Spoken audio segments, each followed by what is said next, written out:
Nehemia 5. Nehemia memperhatikan keluhan-keluhan sesama orang Yahudi. Maka terdengarlah keluhan yang keras dari rakyat dan juga dari pihak para istri terhadap sesama orang Yahudi. Ada yang berteriak, anak laki-laki dan anak perempuan kami banyak dan kami harus mendapat gandum supaya kami dapat makan dan hidup. Dan ada yang berteriak, ladang dan kebun anggur dan rumah kami gadaikan untuk mendapat gandum pada waktu kelaparan. Juga ada yang berteriak, kami harus meminjam uang untuk membayar pajak yang dikenakan raja atas ladang dan kebun anggur kami.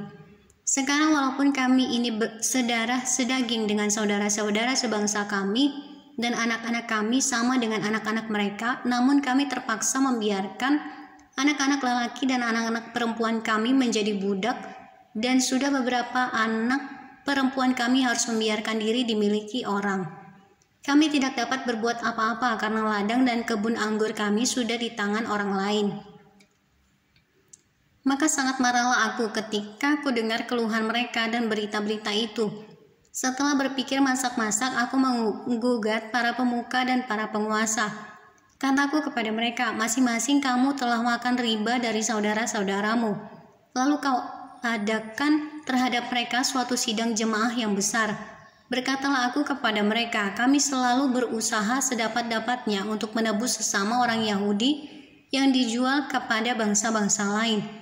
Tetapi kamu ini justru menjual saudara-saudaramu supaya mereka dibeli lagi oleh kami.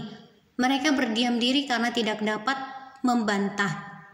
Kataku, tidaklah patut apa yang kamu lakukan itu. Bukankah kamu harus berlaku dengan takut akan Allah kita untuk menghindarkan diri dari cercaan bangsa-bangsa lain, musuh-musuh kita? Juga aku dan saudara-saudaraku dan anak buahku telah membungakan uang dan gandum pada mereka. Biarlah kita hapuskan hutang mereka itu. Biarlah kamu kembalikan kepada mereka. Hari ini juga ladang mereka, kebun anggur, kebun zaitun, dan rumah mereka.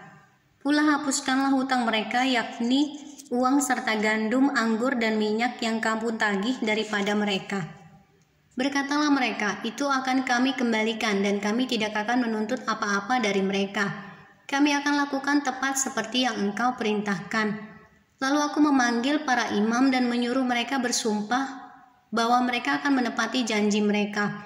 Juga ku kebas lipatan bajuku sambil berkata, demikianlah setiap orang yang tidak menepati janji ini akan dikebas Allah dari rumahnya dan hasil jeripayahnya. Demikianlah ia dikebas dan menjadi hampa.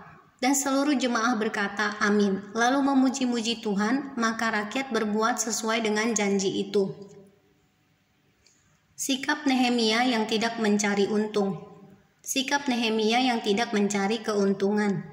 Pula sejak aku diangkat sebagai bupati di tanah Yehuda, yakni dari tahun ke-20 sampai tahun ke-32 pemerintahan Artasasta, jadi 12 tahun lamanya, aku dan saudara-saudaraku tidak pernah mengambil pembagian yang menjadi hak bupati. Tetapi para bupati yang sebelumnya yang mendahului aku sangat memberatkan beban rakyat. Bupati-bupati itu mengambil dari mereka 40 shikal perak sehari untuk bahan makanan dan anggur. Bahkan anak buah mereka merajalela atas mereka. Tetapi aku tidak berbuat demikian karena takut akan Allah.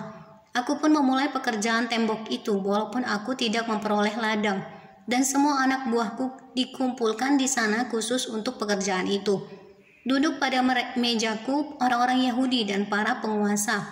150 orang selain mereka yang datang kepada kami dari bangsa-bangsa sekeliling kami. Yang disediakan sehari atas tanggunganku ialah seekor lembu, 6 ekor kambing domba yang terpilih dan beberapa ekor unggas, dan bermacam-macam anggur dengan berlimpah-limpah setiap 10 hari. Namun dengan semuanya itu aku tidak menuntut pembagian yang menjadi hak bupati. Karena pekerjaan itu sangat menekan rakyat. Ya Allahku, demi kesejahteraanku, ingatlah segala yang kubuat untuk bangsa ini.